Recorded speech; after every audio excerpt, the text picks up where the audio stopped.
When you picture ancient Rome, what comes to mind? Maybe it's the magnificent Colosseum, the powerful legions marching in formation, or emperors draped in purple robes. You might imagine grand banquets, poetic verses, and passionate romances.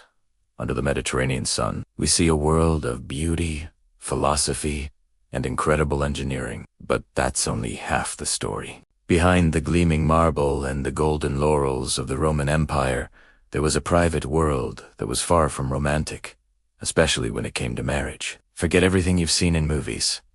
Roman weddings were rarely about love. In fact, for the Roman elite, marriage was a business transaction, a political alliance, or a way to secure an inheritance. The bride and groom often had little to no say in the matter.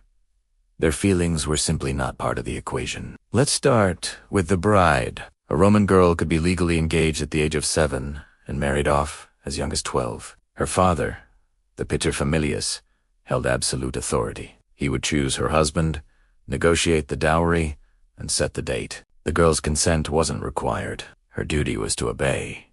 This wasn't seen as cruel.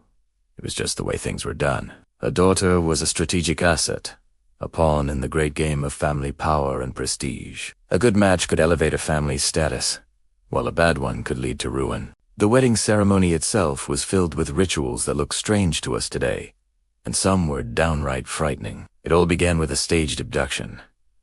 The groom would pretend to violently tear the bride away from her mother's arms. This was meant to be a symbolic reenactment of the legendary rape of the Sabine women, one of Rome's founding myths, where Roman men kidnapped women from a neighboring tribe to be their wives. While it was just a performance, imagine being a 12-year-old girl, literally ripped from your family to start a new life with a man you barely know. It must have been terrifying. After this macabre abduction, the bride was paraded through the streets to her new home. This wasn't a quiet, dignified procession.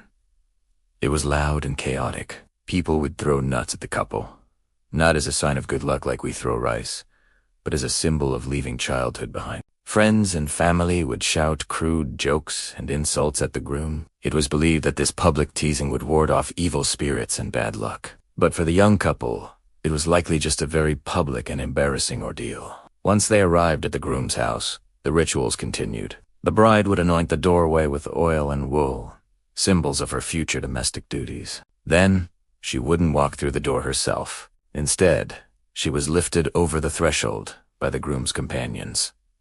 Why? It was considered a terrible omen if she tripped. Lifting her over the threshold ensured the marriage started off on the right foot, free from any bad omens. Once inside, she was handed the keys to the house, symbolizing her new role as the manager of the household. And what about love? Well, the Romans had a very different idea of it. The Latin word amor, which we translate as love, was often seen as a dangerous, chaotic force. It was something to be wary of, not the foundation for a stable marriage. Instead, the ideal marital relationship was based on concordia, harmony, and mutual respect. The husband was expected to be a firm but fair leader, and the wife was expected to be loyal, dutiful, and, most importantly, to produce legitimate children to carry on the family name. Affection might grow over time, but it was never the starting point. So, the next time you think of ancient Rome, remember that beneath the veneer of imperial glory,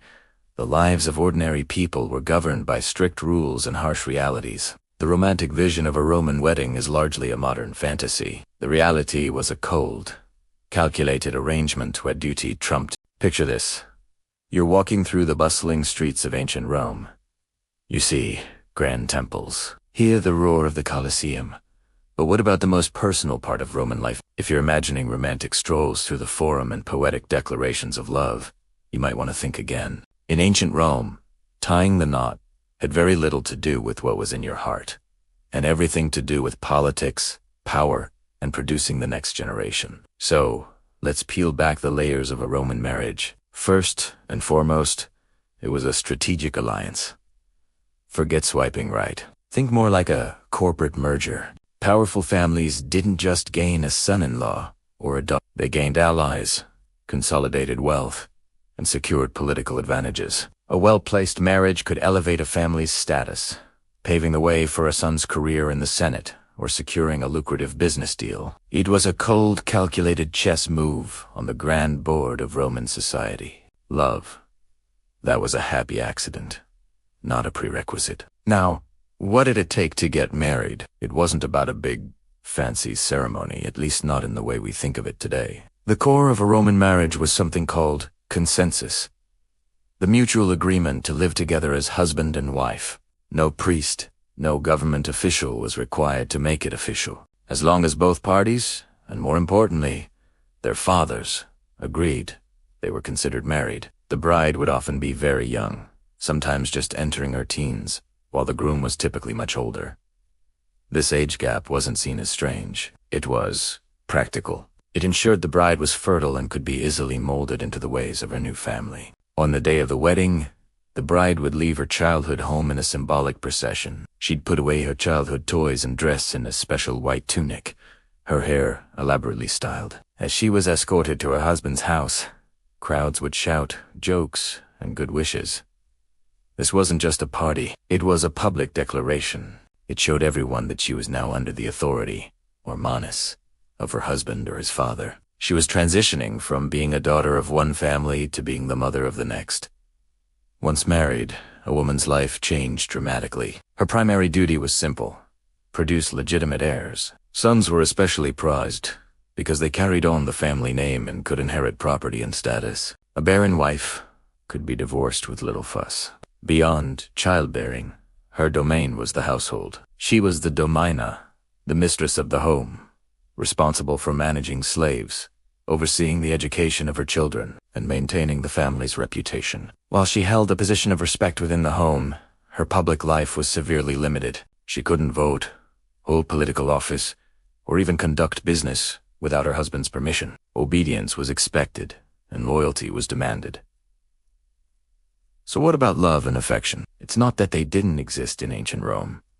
We have letters and poems that speak of deep affection between husbands and wives. However, this love was seen as a bonus, something that might grow over time within the structured confines of marriage. The foundation was duty, not desire. The entire system was designed for stability, for the continuation of family lines, and for the transfer of power. It was a legal and social contract, not an emotional one. Marriage in ancient Rome was the glue that held the intricate social fabric together, ensuring that power, property, and people were all kept in their proper place. It has a fascinating look into a world where personal feelings were secondary to the needs of the family and the state. So the next time you think about Roman history, remember that behind the legions and the emperors were these powerful, political unions that truly shaped the empire. Ever wondered what a Roman wedding was really like? Forget the intimate, private ceremonies we know today. In ancient Rome, a wedding wasn't just about two people falling in love. It was a massive public spectacle,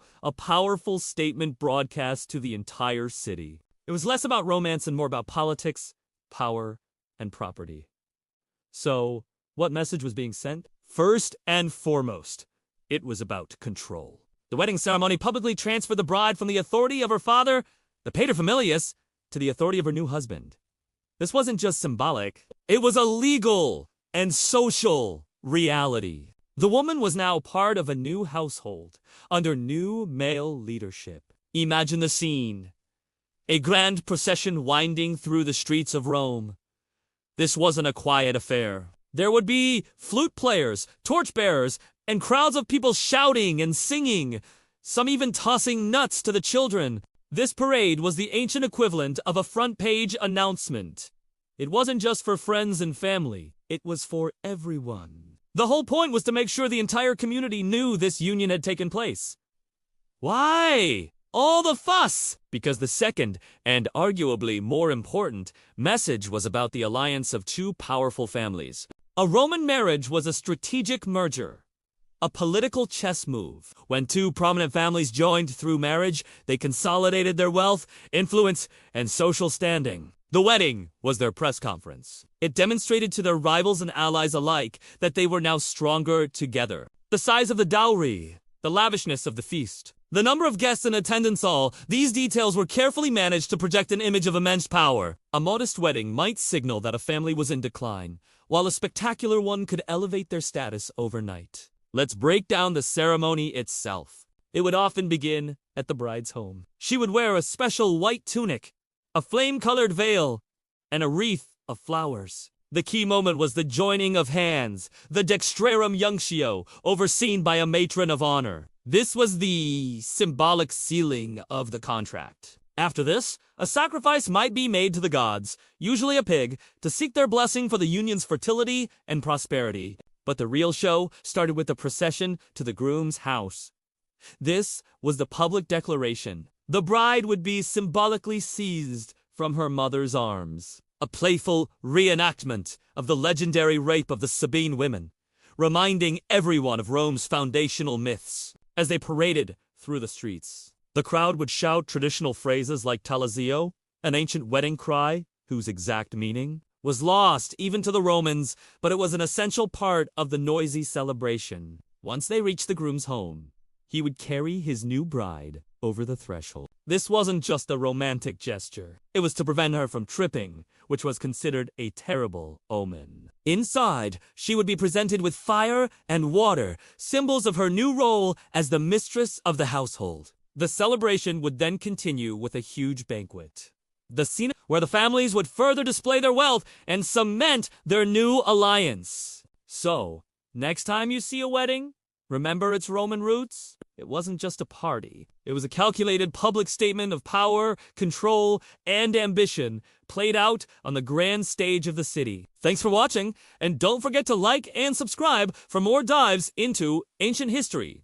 Have you ever thought your dad was strict? Well, let me tell you about Roman fathers. Their power over their children wasn't just about grounding them or taking away their chariot keys. It was an absolute, lifelong authority known as Patriar Potestas, which literally means the power of a father. This wasn't just a social norm. It was Roman law, and it gave fathers a level of control that's almost unimaginable today. Imagine this. You're a Roman citizen, maybe a grown man with a family of your own, a successful general, or even a senator. But as long as your father, the paterfamilias, was alive, you were legally under his thumb. You couldn't own property in your own name. That new villa you just bought?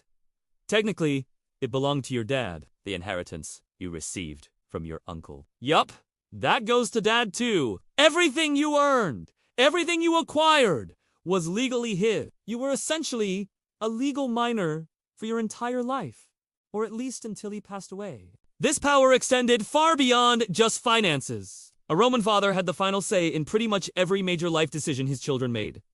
Let's talk about marriage. The father had the absolute right to arrange his children's marriages. He would choose the spouse, negotiate the terms, and set the dates. Love was rarely a factor. These unions were often strategic alliances designed to improve the family's wealth, social standing, or political connection. If he decided you were marrying the neighbor's son to merge to olive groves, that's what you were doing. And just as he could arrange a marriage, he could also dissolve it. If your father decided your marriage was no longer beneficial to the family, he could legally force you to divorce, even if you and your spouse were perfectly happy. He could simply step in and say, "This is over," and that would be it. The children's personal feelings on the matter were completely irrelevant in the eyes of the law. His decision was final. It really puts a new perspective on in-laws, doesn't it? The father also acted as the family judge. He had the authority to punish his children for any perceived wrongdoing. These punishments could range from simple scolding to more severe measures.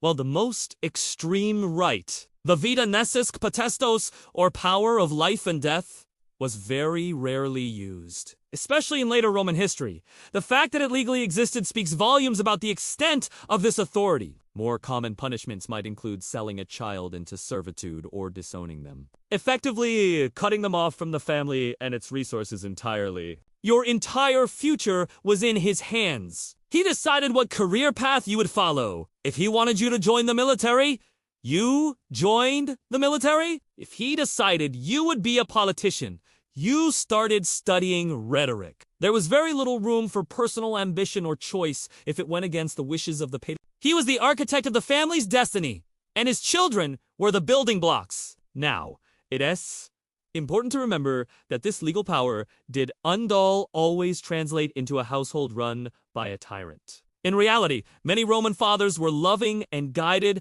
by a sense of duty, or what they called pietas, a sense of responsibility to their family gods, and country. They often consulted with their adult children and valued their opinions. But the key takeaway is that the ultimate legal power rested solely with him. This system shaped Roman society for centuries, emphasizing family hierarchy and the collective good of the lineage over individual desires. It's a fascinating and stark contrast to our modern ideas of family and personal. Have you ever wondered what it was really like to get married in ancient Rome? Forget everything you've seen in movies. For many girls, it wasn't a fairy tale, it was a terrifying reality. Imagine being just 12 or 13 years old, still a child, and suddenly being told you're getting married. This was the norm for many young Roman brides. Their childhoods were cut short, and they were thrust into a world they were completely unprepared for. The legal age for a girl to marry in Rome was 12. Think about that for a second. At an age when modern kids are just starting to navigate middle school, these girls were becoming wives. Their fiancés were often much older, sometimes men in their 30s or even 40s. These marriages weren't about love or romance. They were strategic alliances, business deals arranged by their fathers to secure wealth, social status, or political power. The bride herself had virtually no say in the matter. Her opinion was irrelevant. Her duty was simply to obey. Let's paint a picture of the wedding day. It started with a ceremony at the bride's home. She would wear a white tunic, cinched at the waist with a special knot called the Knot of Hercules, which only her husband was allowed to untie. A bright orange veil, the flammeum, covered her hair, which was styled into 6 intricate braids. After the vows and sacrifices, a lively procession would lead her to her new home. People would sing, throw nuts, and shout jokes. But for the young girl at the center of it all, it must have been a bewildering and frightening experience, leaving behind everyone and everything she had ever known. Once she arrived at her husband's house, her new life began. She was now the domina, the lady of the house. But this title came with immense pressure. She was expected to manage the household, oversee the slaves, and, most importantly, produce children, specifically sons. A woman's value was directly tied to her fertility. If she failed to conceive, or only gave birth to daughters, it could be seen as a personal failure, bringing shame upon her and her family. Imagine the constant anxiety, the weight of these expectations on such young shoulders. Life inside the Roman home was a gilded cage. While a Roman wife held a position of respect within the household, she had few legal rights. She couldn't own property outright, she couldn't vote, and she couldn't represent herself in court. Her husband held what was called manus, or hand, over her, giving him significant legal power. While attitudes softened over time, in the early days of the Republic, this power was nearly absolute. She was expected to be modest, loyal, and discreet. Her world was confined to the domestic sphere, while her husband's life was in the public forum, the military, and politics. And what about education? While some girls from wealthy families might receive a basic education in reading, writing, and arithmetic, their learning was geared towards making them better household managers and more engaging companions for their husbands. Advanced studies in philosophy, rhetoric, or law were reserved for boys. A girl's mind was seen as secondary to her role as a wife and mother. She was shaped not for her own fulfillment, but for the benefit of her husband and the continuation of his family line. This system left these young women incredibly vulnerable. Isolated from their own families and completely dependent on their husbands, they had very little protection. Divorce was possible, but it was usually initiated by the husband and could leave a woman in a precarious position. The pressure to conform, to obey, and to fulfill her duties was immense. It was a life of obligation, not choice. A world where a girl's identity was defined entirely by the men in her life, first her father, then her husband. It's a stark reminder. When you think about marriage today, you probably picture 2 people in love, choosing to build a life together. But what if I told you that for the ancient Romans, love had almost nothing to do with it? In fact, one of the most shocking things about Roman marriage is that age, as we understand it, barely mattered at all. Let us travel back in time and uncover the startling reality of what it meant to be a bride in ancient Rome. Forget about high school sweethearts or dating in your 20s. In the Roman world, a girl could be legally married as young as 12. 12! Can you imagine? At an age when most girls today are just starting middle school, a Roman girl could be handed over to a husband who was often much, much older. Why so young? The answer lies in what the Romans valued most in a marriage, and it wasn't romance or personal connection. It was about two things: fertility and obedience. For a powerful Roman family, marriage was a strategic alliance. It was a way to secure wealth, forge political connections, and, most importantly, produce heirs. A young bride was seen as a blank slate, easily molded to fit into her new family and, crucially, with her entire childbearing life ahead of her. The primary goal was to have children, specifically sons, to carry on the family name and legacy. A girl's potential to produce heirs was her greatest asset. This focus on fertility meant that girls were married off as soon as they were physically capable of conceiving or even before. This brings us to the second key element: obedience. A younger girl was considered more pliable, more likely to accept the authority of her husband and her new family without question. In Roman society, the paterfamilias, or the male head of the household, held immense power. A wife was expected to be dutiful and subordinate. Marrying a girl before she had developed a strong, independent personality was seen as a strategic advantage. It ensured a smoother transition and less resistance to the strict patriarchal structure of the Roman household. So, let's put ourselves in the shoes of a young Roman bride. She's married off before she's emotionally mature enough to handle a partnership. She's likely not even physically ready for the demands of marriage and childbirth, which, by the way, was incredibly dangerous back then. And perhaps, most poignantly, she would have little to no real understanding of what marriage truly meant. It wasn't a choice she made. It was a duty she was born into,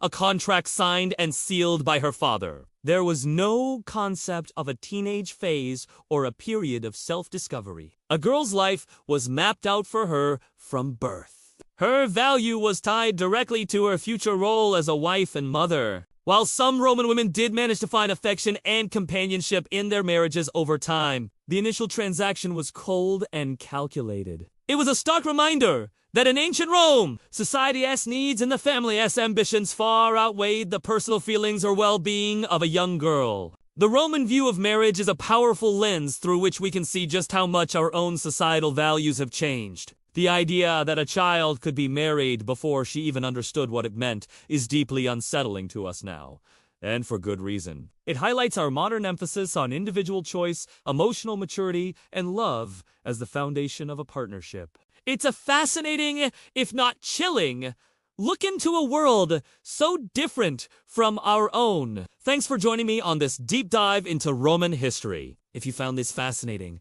make sure to like this video and subscribe for more stories from the past. Let me know in the comments what other aspects of Roman life you'd like to explore next.